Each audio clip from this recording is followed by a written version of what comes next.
Jazakallahu khairan. Alhamdulillah. Alhamdulillahilladzi arsala rasulahu bil huda wa dinil haqq liyudhhirahu 'alad dini kullihi wa kafa billahi shahida. Asyhadu an la ilaha illallah wahdahu la syarika lah wa asyhadu anna Muhammadan 'abduhu wa rasuluh. Wa qad qala Allah ta'ala fil Qur'anil Karim, ya ayyuhalladzina amanu taqullaha haqqa tuqatih wa la tamutunna illa wa antum muslimun.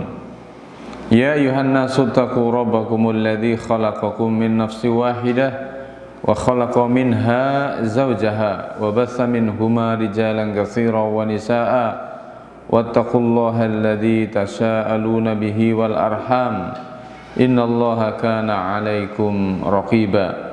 Ya ayyuhalladzina amanu taqullaha wa qulu qawlan sadida yuslih lakum a'malakum wa yaghfir lakum dhunubakum wa may yuti'illaha wa rasulahu faqad faza fawzan 'azima.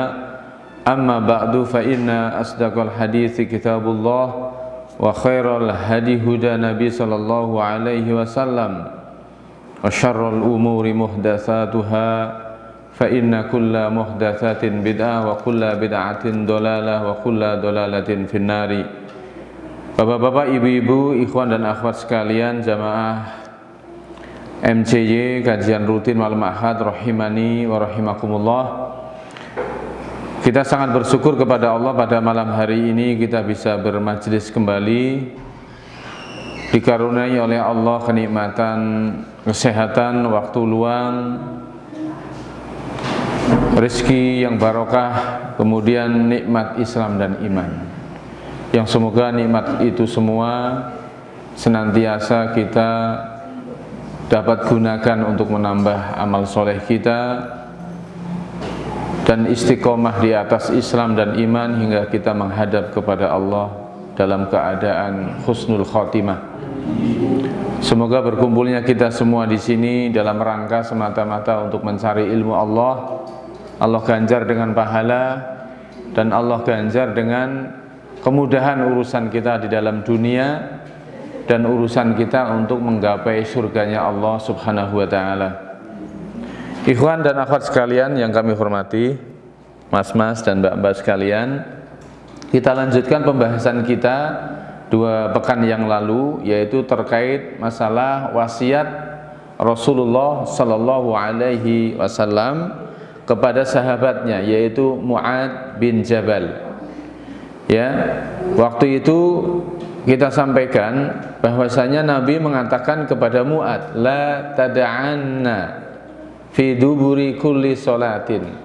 Wahai Mu'ad, ini uhibbuka fillah, sesungguhnya saya mencintai engkau karena Allah. Kemudian Nabi memegang tangannya Mu'ad, menariknya. Kemudian setelah Mu'ad dekat dengan Nabi sallallahu alaihi wasallam, kemudian Nabi mengatakan, berwasiat kepada Mu'ad, hendaknya engkau jangan tinggalkan doa ini ya di setiap penghujung sholatmu. Doanya apa? Allahumma a'inni ala dzikrika wa syukrika wa husni ibadatik. Ya, ya Allah, bantulah saya, ya, bantulah saya untuk senantiasa bisa berzikir kepadamu. Yang kedua, agar senantiasa bisa mensyukuri nikmatmu. Dan yang ketiga, agar bisa beribadah dengan benar kepadamu. Ya, kemarin sudah kita bacakan dalam kitab Syarah Hisnul Muslim, ya. Yang pertama yaitu masalah zikir kepada Allah. Ya, ada yang masih ingat zikir kepada Allah itu mengandung atau terdiri dari 3 macam secara umum, ya. Masih ingat Mas Edi? Apa saja? Catatannya tertinggal ya. Zikir kepada Allah Ta'ala yastamilu jami'a sana'u ad-du'a wal wirid. Yang pertama, zikir kepada Allah itu adalah mengandung doa dan wirid kepada Allah, ya, puji-pujian, doa-doa sehari-hari dan wirid kepada Allah Ta'ala. Itu yang pertama. Kemudian yang kedua, zikir kepada Allah diantaranya adalah al-qiraatul Quran, membaca Al-Quran.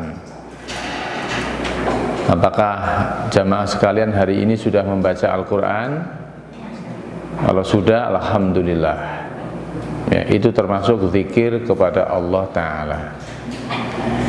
Yang ketiga adalah al-istighalu fi ilmi dini, yaitu sibuk atau menyempatkan waktu, meluangkan waktu untuk menuntut ilmu agama, yaitu pengajian.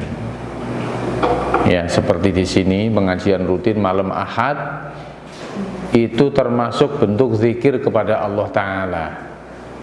Oleh karena itu sempatkan, ya, agendakan, ya, yang lebih tepat tuh agendakan dari bagian hidup kita. Apa itu? Yaitu pengajian, menuntut ilmu. Jangan sampai pengajian, waduh saya nggak sempat, waduh saya sibuk, ya. Karena pengajian harus dijadikan sebagai bagian dari kesibukan kita. Minimal sepekan sekali pengajian rutin. Ya, kalau yang disampaikan sudah tahu, sudah ngerti, kita bisa murojaah. Kalau kita yang sudah murojaah, minimal dapat barokahnya majelis ilmu, ya, dapat barokahnya, didoakan malaikat, diampuni dosa-dosanya, diangkat derajatnya di sisi Allah, ya. 2 pekan yang lalu sudah saya sampaikan 6 manfaat zikir kepada Allah. Di antaranya disebut nama kita oleh Allah Ta'ala di hadapan para makhluknya. Urusan-urusan dunia kita dipermudah, keberkahan hidup, kemudian diampuni dosa-dosa kita, banyak sekali, ya, perlu kajian khusus, ya. Jadi zikir kepada Allah mengandung 3 hal. Yang pertama apa? Doa, zikir, ya, pujian-pujian kepada Allah Ta'ala. Itu antum semua naik kendaraan ada doanya, mau tidur ada doanya, masuk toilet ada doanya, bahkan berhubungan suami istri aja ada doanya, ya, keluar rumah ada doanya, ya, semuanya dibaca. Doa pagi dan petang ada doanya, ya. Kalau jarang diamalkan ya lupa, nggak hafal. Tapi kalau sering diamalkan gitu, insya Allah hafal, ya. Itu 3 macam zikir kepada Allah Subhanahu wa Ta'ala. Bentuk-bentuknya banyak sekali, ya. Kemarin sudah saya sampaikan. Di antaranya yang paling utama adalah qaulu la ilaha illallah, ya, ucapan la ilaha illallah, ucapan istighfar, ucapan hauqalah. Apa itu hauqalah? La haula wala quwata illa billah. Ya. Kemudian yang kedua yaitu bersyukur kepada Allah Subhanahu wa Ta'ala. Ya. Kita memohon kepada Allah agar bagaimana bisa mensyukuri nikmat yang Allah karuniakan kepada kita. Apa itu syukur kepada Allah Subhanahu wa Ta'ala? Definisinya banyak sekali, tapi saya akan nukil pendapatnya Ibnul Qayyim Al-Jauziyah, ya, di dalam kitab Udatus Syabirin wa Dzakiratus Syakirin, ya. Ada juga di dalam kitab Ada Wadawa. Apa itu? Allah tasta'ina bi syai'im min ni'amillah ala ma'ashi, ya. Bersyukur itu artinya kita tidak menggunakan alla tasta'ina bi syai'in min ni'amillah, kita tidak menggunakan segala sesuatu yang Allah karuniakan kepada kita. Saya ulangi, kita tidak menggunakan, tidak memanfaatkan segala sesuatu nikmat yang Allah karuniakan kepada kita, ya, ala ma'asyih, dalam hal-hal yang maksiat kepadanya. Nah, itu syukur. Apa itu karunia Allah kepada kita? Banyak sekali. Kalau kita rekap, ya, kita hitung, tidak bisa itu. Jumlahnya banyak sekali. Wa in ta'udu ni'matallahi la tuhsuha. Dan jika kamu menghitung nikmat-nikmat Allah, tentu kalian tidak bisa, saking banyaknya. Ya, kita bisa bernafas dengan lega, dengan bebas, menghirup oksigen malam hari ini tanpa ventilator, tanpa oksigen tambahan, ya.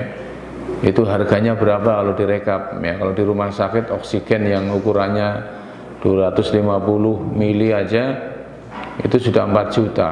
Itu bisa habis mungkin 4 jam. Nah, kita 24 jam menghirup udara segar gratis. Mata kita bisa melihat, ya, masih bisa melihat warna-warna hitam, putih, hijau, kuning dan sebagainya, ya, bisa melihat istri kita yang cantik, ya, betul nggak Mas Budi? Masya Allah, itu berarti mata kita masih normal, ya, ya, betul loh Mas Gapong. Iya, istri kita masih bisa melihat kegagahan pasangannya, suaminya, Masya Allah. Kita bisa melihat orang tua kita tersenyum, Masya Allah, ya. Saya punya tetangga itu karena qadarullah kecelakaan, ya, buta, kecelakaan, kemudian gagal otak, ya, sembuh tapi matanya, retinanya putus hingga buta. Padahal dia seorang, ya, calon ulama, ya, imam masjid, punya hafalan Al-Quran dari 7 qiraah sab'ah, ya. Tapi buta, Masya Allah. Sekarang sedang kuliah di Madinah dan kemarin keterima S2 jurusan qiraah, ini Ustadz Abdurrahim, ya, hafizahullah. Saya pernah tanya, gimana Ustadz setelah kena musibah seperti ini, ya, Insya Allah. Jadi ternyata bisa melihat itu nikmat luar biasa. Kalau sudah seperti saya ini, Ami Hanif itu bilang ke saya, istri saya yang cantik tidak bisa saya lihat, ya. Nggak tahu istri saya cantik apa tidak, ya. Sudah saya hibur, Ustadz, istri antum Masya Allah, udah pinter, jamilah gitu. Nggak tahu, ya, istri saya nggak tahu. Yang penting istri saya pelayanannya bagus, ya, akhlaknya bagus gitu. Bagi orang yang buta, warna-warna udah warna hitam, warna putih nggak ada manfaatnya. Betul nggak? Betul, itu masalah. Kita bisa melihat nikmat yang luar biasa. Umur kita, Masya Allah, itu semuanya harus kita manfaatkan untuk beribadah kepada Allah Subhanahu wa ta'ala. Lalu tambah umur, tambah amalnya, tambah keberkahannya, ya. Jangan tambah umur, tambah dosanya. Kemudian rukun syukur. Nah, syukur ini ada rukunnya. Kata Ibnul Qayyim Al-Jauziyah, ya, di dalam kitabnya Uddatus Syabirin, rukun syukur ada 3. Seperti yang dikatakan beliau, asyukru yakunu bil qalbi wal lisani wal jawarihi, walhamdu yakunu illa bil lisani. Syukur itu mengandung 3 syarat. Yaitu yang pertama, yakunu bil qalbi, dia harus yakin bahwa nikmat yang kita terima itu, apapun bentuknya, sumbernya hanya dari Allah Subhanahu wa ta'ala semata. Apapun nikmat itu, nikmat kita bisa makan, nikmat kita bisa tidur nyenyak, ya. Kalau pengajian jangan tidur, ya, tidurnya nanti kalau sudah selesai pengajian. Kalau tidur pengajian bukan nikmat dari Allah, itu godaan syaitan, ya. Salah itu. Mengakui di dalam hati kita bahwa semua nikmat yang kita terima sumbernya dari Allah Ta'ala, bukan dari yang lainnya, ya. Ini penting keyakinan seperti ini. Supaya apa? Supaya nanti kalau kita berterima kasih kepada Allah, ya, walaupun wasilahnya dengan melalui makhluknya, ya. Kalau kita keyakinannya seperti ini, ya, seorang nelayan misalkan, kita dapat tangkapan yang banyak, atau seorang petani panen banyak sekali, syukurnya kepada Allah, bukan kepada selain Allah Ta'ala. Kenapa ada sedekah laut, ada sedekah bumi, ada sedekah sajen dan sebagainya? Karena orang salah meyakini bahwa nikmat itu sumbernya sebagian bukan dari Allah Subhanahu wa Ta'ala, ya. Kalau nikmat seorang nelayan dapat tangkapan ikan yang banyak sumbernya dari Allah, mengapa dia harus, ya, bersyukur kepada selain Allah Ta'ala? Ada air sakral, ada tanah sakral itu, ada pawang hujan itu di sirkuit apa itu? Ini perbuatan orang-orang milenial, era digital marketing, ya, digital, ya, modern katanya, tapi syiriknya masih kencang itu.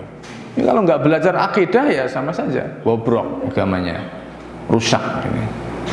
Nikmat dari Allah ini diingkari, malah bersyukurnya, bergantungnya kepada selain Allah Subhanahu wa Ta'ala. Na'udzubillah min dzalik, ya. Sama kemarin belum lama juga suruh ngisi pengajian di pengurus salah satu partai, hujan ya, Masya Allah, Allahumma sayyiban nafi'an. Itu banyak doa ya, hujan. Ternyata orang-orang politisi ini juga kegiatan rutinnya syirik kepada Allah Ta'ala, ya. Kemana syiriknya? Itu ke kuburan di Kota Gede itu, yang dari pasar Kota Gede kanan ada kuburannya siapa itu yang pohon beringin itu Pak polisi Kota Gede sering cerita ke saya, setiap hari pejabat ini, anggota DPR ini ke situ ngapain? Minta berkah, hajat-hajat hidupnya diminta, padahal politisi. Insya Allah, na'udzubillah min dzalik. Apa tadi pengertian syukur kepada Allah Ta'ala?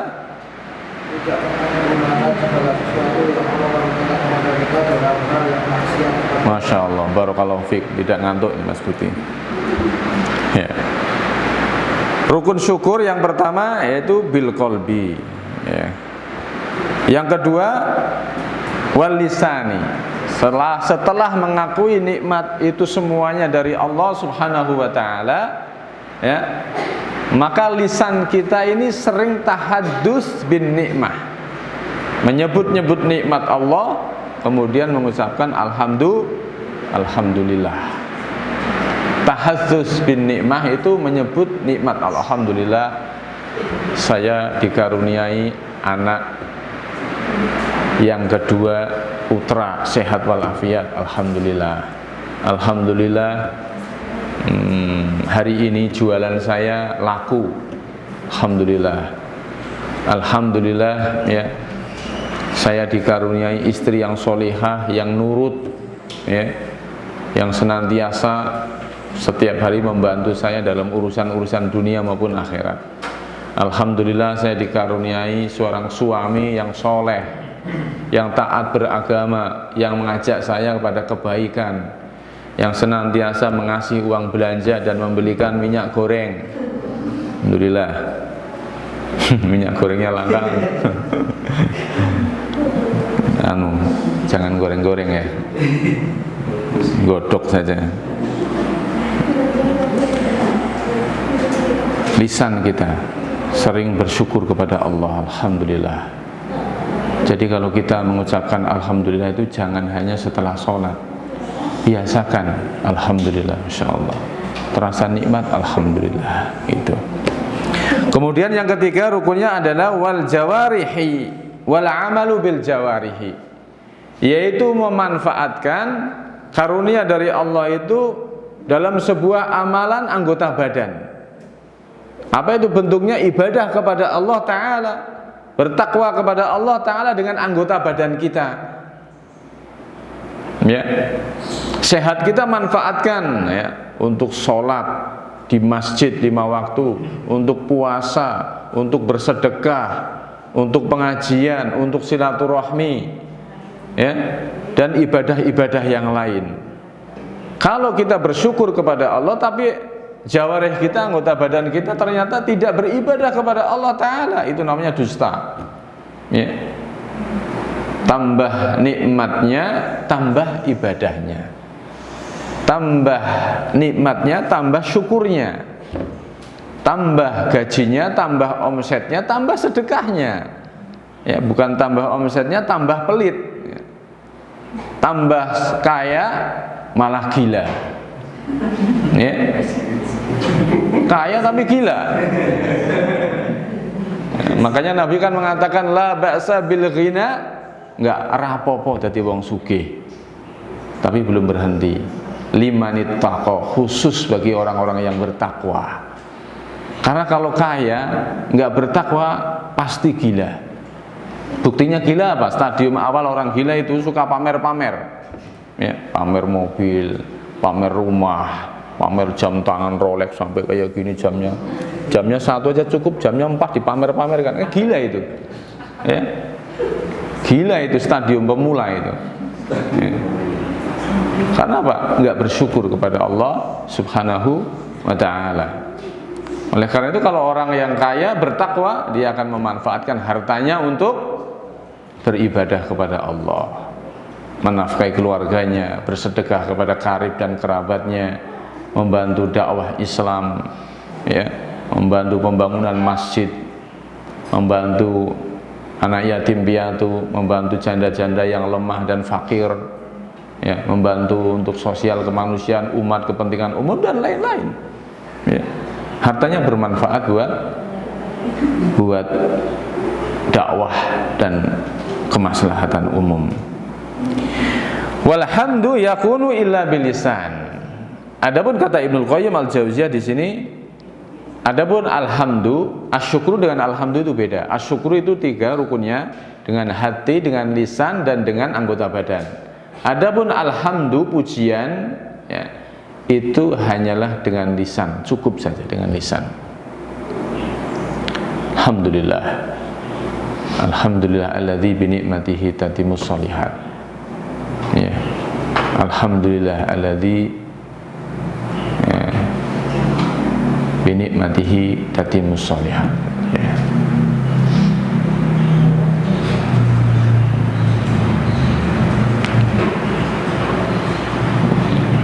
Kemudian, ya, syukur yang baik bagaimana? Ya, tadi 3 rukun syukur sudah jelas ya. Di minggu depan atau pengajian lagi, bulan depan saya tanya dapat, harus bisa jawab. Nanti kalau pulang sampaikan kepada keluarga. Kultum Ramadan, syukur kepada Allah. 7 menit cukup tadi disampaikan. Syukur yang baik kepada Allah bagaimana? Kata Nabi Muhammad SAW, ya, dalam sebuah riwayatnya, ta'arraf ilallahi firrakhai ya'rifka fisyiddati. Ta'arraf ilallahi, ya, ini kenalkan dirimu kepada Allah dalam keadaan ar-rakha. Ar-rakha itu apa? Yaitu saat sehat, saat punya uang, saat masih muda, saat punya jabatan, saat punya kekuasaan, saat lapang dan luang, itu ar-rakha. Saat sehat, saat punya uang, banyaklah mengenalkan diri kepada Allah. Ta'aruf ilallah. Maksudnya apa? Banyak beramal kepada Allah Subhanahu wa ta'ala. Pamerkan amal kita kepada Allah, bukan kepada manusia. Saat apa? Yaitu saat ar-rakha. Saat sehat, digaspol ibadahnya, ya, jangan malas-malasan. Saat sehat, produktif dalam kebaikan. Ya, pengajian hadir rutin, sholat 5 waktu di masjid, puasa Senin Kemis, puasa Ayyamul Bid, membantu kepentingan kemanusiaan, ya, sedekah saat punya uang, neraktir temennya sate kelatak, punya uang, mumpung punya uang, ayo saya traktir. Nah, nanti habis acara apa, ayo saya traktir, kumpul di rumah saya sembelihkan kambing misalkan, ya, dijamu.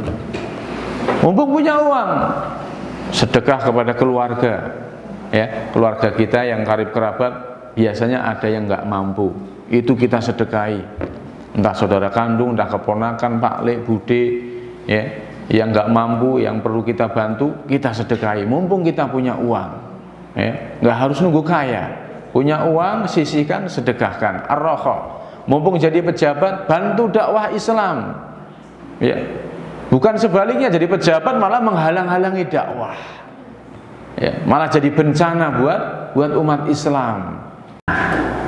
Maka dia tidak diterima. Saya ikhlas ya Ustaz, saya sudah ikhlas seikhlas-ikhlasnya bahwasanya saya ingin menikahi si fulanah. Oleh karena itu si fulanah ini saya bonceng setiap malam Jumat, ya, saya melakukan pendekatan dan ta'aruf kepadanya, saya ajak kemana-mana. Kira-kira bagaimana seperti ini? Hah? Pacaran Islami gitu, nggak bener ya, pacaran syariah nggak ada, walaupun ikhlas, nggak boleh seperti ini. Saya ikhlas ya Ustadz, bahwasanya saya itu pingin sholat subuh nggak cukup dengan 2 rakaat, saya pingin 4 rakaat saja gitu, kurang puas 2 rakaat, mumpung luang gitu. Diterima nggak? Ya, terima. Saya cinta pada orang tua saya Ustadz. Orang tua saya sudah meninggal dunia 1000 hari yang lalu. Saya ingin selamatan, saya ingin ngirim doa, saya ingin undang orang-orang kampung di sini ke rumah saya. Saya ikhlas. Kira-kira bagaimana? Lihat saja, nggak usah banyak berdebat. Lihat saja ketika Khadijah Ummul Mukminin, Ummahatul Mukminin radhiyallahu anha meninggal dunia. Siapa dulu yang meninggal, Khadijah dulu apa Nabi dulu? Khadijah dulu. Ya. Apakah ketika Khadijah meninggal dunia 7 hari 7 malam, 40 harinya, 100 harinya, 1000 harinya Nabi Muhammad SAW mengundang para sahabatnya ke rumah untuk kemudian melakukan selamatan? Kalau ada, tunjukkan hadisnya kepada saya. Kalau ada, tunjukkan, bacakan di hadapan saya. Nggak ada riwayatnya sepanjang saya baca. Ya, tatkalanya anaknya Nabi Muhammad SAW Ibrahim meninggal dunia, tatkala Nabi Muhammad SAW meninggal dunia, apakah Abu Bakar, Umar, Utsman, Ali dan para sahabat yang telah dijamin masuk surga mengadakan acara seperti itu? Tidak mengadakan. Makanya Nabi Muhammad SAW tatkala mengatakan ciri-ciri orang yang selamat agamanya adalah kulluhum finnari illa wahidah, semuanya akan masuk neraka, lewat neraka. Kalau mereka orang kafir, kekal di neraka. Kalau mereka orang Islam, mampir di neraka. Illa wahidah, kecuali satu. Kemudian para sahabat itu fokusnya bukan kepada yang mereka masuk neraka. Para sahabat bertanya, kilaman ya Rasulullah, siapa yang wahidah itu, yang satu itu? Sahabat bertanya kepada Nabi, karena sahabat ingin seperti yang disampaikan oleh Nabi yang masuk surga. Qala, Nabi mengatakan, ma ana alaihi wa ashabi, apa-apa yang aku dan para sahabatku berada di atasnya, di dalam beragama, di dalam beribadah kepada Allah Subhanahu wa ta'ala. Jadi orang yang masuk surga, yang selamat itu bukan milik komunitas, bukan milik ormas, bukan milik partai, tapi milik siapapun. Ya, milik siapapun asal dia amalannya murni sesuai dengan amalannya Nabi Muhammad SAW dan para sahabatnya. Kalau kita tidak kembali kepada amalannya Nabi dan para sahabat, Islam ini tinggal namanya saja. Amalannya sudah jauh menyimpang dari amalannya Nabi dan para sahabatnya. Ya. Tapi sekarang kalau kita mengajak kepada kemurnian Islam, tuduhannya macam-macam lagi itu. Ya. Intoleran, ya, radikal dan sebagainya. Padahal mereka yang intoleran, naudzubillah min, sedikit-sedikit Wahabi dan sebagainya. Ya, naudzubillah min, daripada agama yang benar, agama yang sesuai Nabi dan para sahabatnya. Ya. Kalau yang sesuai Nabi dan para sahabatnya, amalnya banyak sekali. Kalau kita mau mengamalkan aja sudah kewalahan itu, nggak usah ditambah-tambahi dengan amalan-amalan yang baru-baru. Wa idza kana shawaban wa lam yakun khalisan lam yuqbal. Dan apabila suatu amalan itu sudah sesuai tuntunan tapi tidak ikhlas, maka itu pun tidak diterima. Ya. Tidak diterima. Sedekah sudah sesuai tuntunan, uangnya halal, tapi tidak ikhlas, pencitraan, maka ditolak amalannya. Sholat, kaifiyah sholat sudah sesuai tapi tidak ikhlas, ya tidak diterima amalannya. Apa itu ikhlas? Ikhlas itu apabila seseorang beramal bersih dari modus-modus dunia, motif dunia bersih, seluruh motifnya adalah untuk akhirat. Itu ikhlas namanya. Ya, saya ulangi, ikhlas adalah orang beramal motifnya akhirat. Itu ikhlas, sederhana banget, nggak sulit. Saya tanya, kalau antum sedekah, niatnya dalam rangka untuk menghindar dari api neraka, ikhlas apa tidak? Ya? Ikhlas? Betul, ikhlas. Dalilnya apa? Fattakun nara walau bisikin tamrah. Berlindunglah dari api neraka walaupun hanya sedekah dengan sebiji kurma. Allahumma inna na'udzubika min adzabil qabri. Nabi saja memohon untuk berlindung dari api neraka. Antum sholat malam tahajud dalam rangka untuk mendapatkan derajat surga Firdaus misalkan, ikhlas apa tidak? Ikhlas. Antum ghadul basar kalau ada akhwat ajnabiyah lewat di jalan atau lewat di HP, ya Allah astagfirullah, niatnya apa? Supaya dapat bidadari surga, Insya Allah. Ikhlas apa enggak? Ikhlas. Ini akhirat ya. Antum puasa Senin Kemis dalam rangka untuk supaya terhindar dari azab kubur, ikhlas apa tidak? Ikhlas. Antum beramal dalam rangka untuk mencari ridho Allah, wajah Allah, ikhlas. Itu pengertian ijma para ulama. Kenapa saya perlu sampaikan? Karena di karangan tarekat sufi yang ekstrim, yang namanya ikhlas itu apabila seseorang itu beribadah hanya mencari cintanya Allah Ta'ala, tidak pamrih dengan surga, bukan karena takut dengan neraka.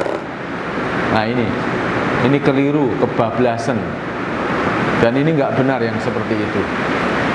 Saya nggak peduli mau dimasukkan surga atau neraka, yang penting saya mendapatkan cintanya Allah.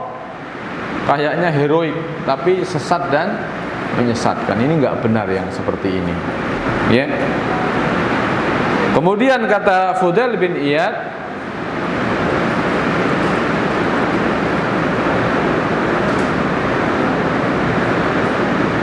insyaallah benar sekali ya.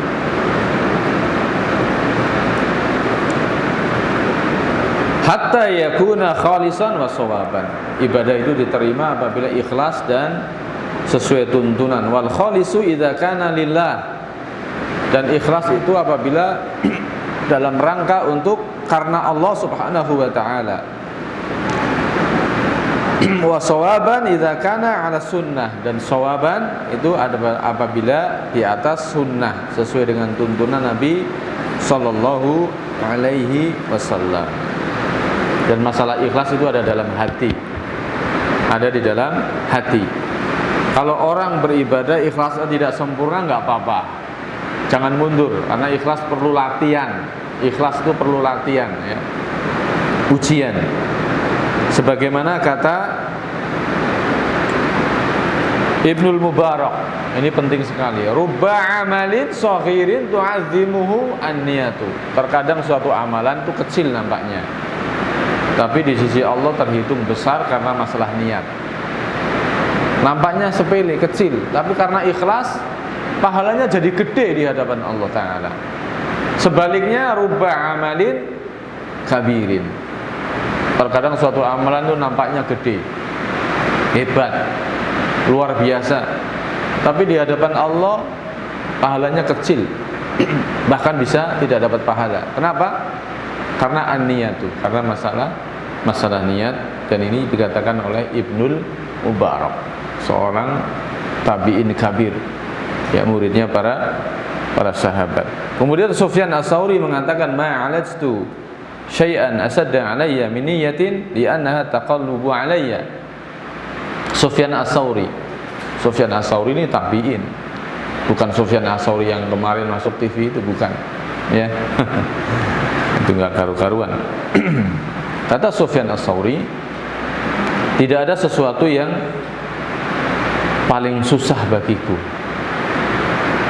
kecuali menjaga niat, karena niat di dalam hatiku itu sering berubah-ubah. Sudah berusaha ikhlas, berubah lagi. Sudah berusaha ikhlas, berubah lagi. Tapi dia senantiasa berusaha terus. Seperti sholat khusyuk itu. Antum pernah nggak sholat khusyuk dari takbiratul ihram sampai salam? 100% khusyuk. Saya sendiri Masya Allah susah sekali itu. Allahu Akbar, Al-Fatihah khusyuk, ya. Ayat pendek masih khusyuk. Begitu ruku ingat nota, ingat tadi makanan belum selesai, ingat teman, ingat pekerjaan dan lain-lain dan sebagainya. Insya Allah berusaha khusyuk lagi, nanti pas sujud balik lagi. Begitu juga ikhlas. Tapi kita nggak boleh mundur, kita terus melawannya dan memeranginya, dan berusaha. Ikhlas itu adalah keselamatan yang luar biasa dan jihadnya hati dan nafsu. Insya Allah.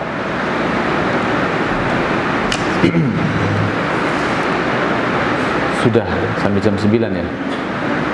Cukup? Ya. Satu lagi aja, penting nih. Yaitu fungsi niat. Ya, ibadah yang baik kepada Allah, dia harus mengetahui fungsi niat. Senin Kemis, ya, sudah biasa Senin Kemis ketemu Ayyamul Bid. Sekarang niatnya double boleh. Ya. Apa itu puasa Ayyamul Bid? Ya, tanggal 13, 14, 15 bulan Hijriah. Ketemu puasa Senin Kemis pas hari Senin, double niatnya, tidak apa-apa, boleh.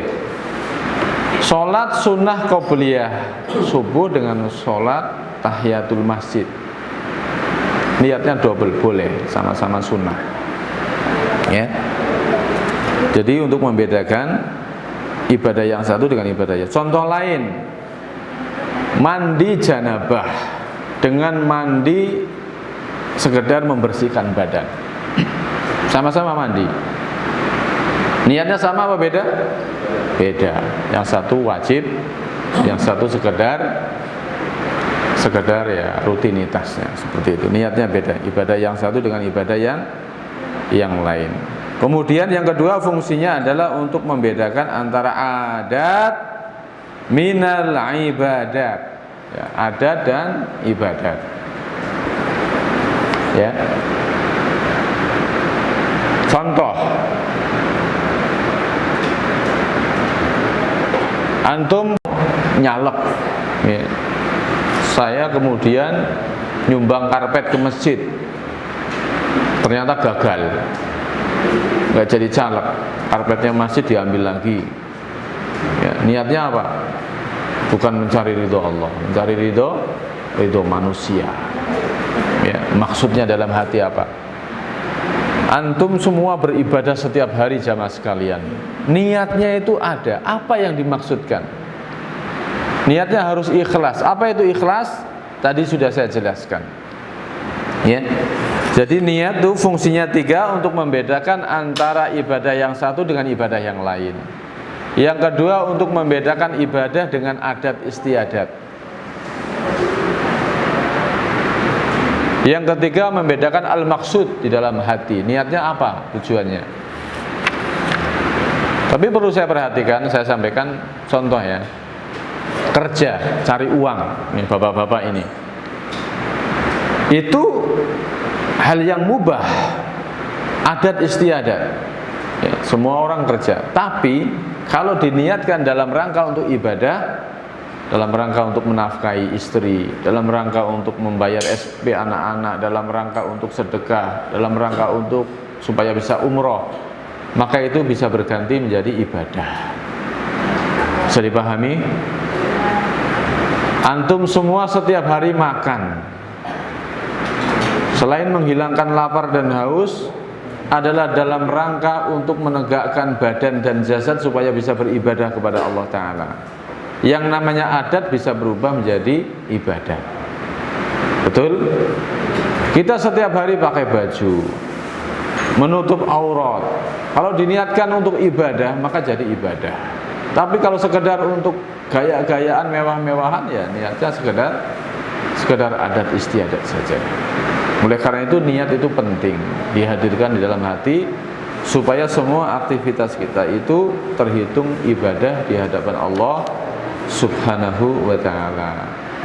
Barangkali demikian apa yang bisa saya sampaikan ya dari kitab Syarh Hisnul Muslim dan kitab Jami' Al-Ulum wal Hikam. Mudah-mudahan amal kita pada malam hari ini diterima di sisi Allah sebagai amal soleh. Wassallallahu ala nabiyyina Muhammadin wa ala alihi wa sahbihi ajma'in ya. Barangkali ada yang ditanyakan dari apa yang saya sampaikan? Tidak ada? Berarti sudah jelas semua ya. Kalau tidak ada, tinggal dihafalkan ya, dipahami dan diamalkan. Saya tutup dengan doa kafaratul majelis. Subhanakallahumma wa bihamdika asyhadu an la ilaha illa anta astaghfiruka wa atubu ilaik. Mohon maaf apabila ada kalimat yang kurang berkenan. Assalamualaikum warahmatullahi wabarakatuh.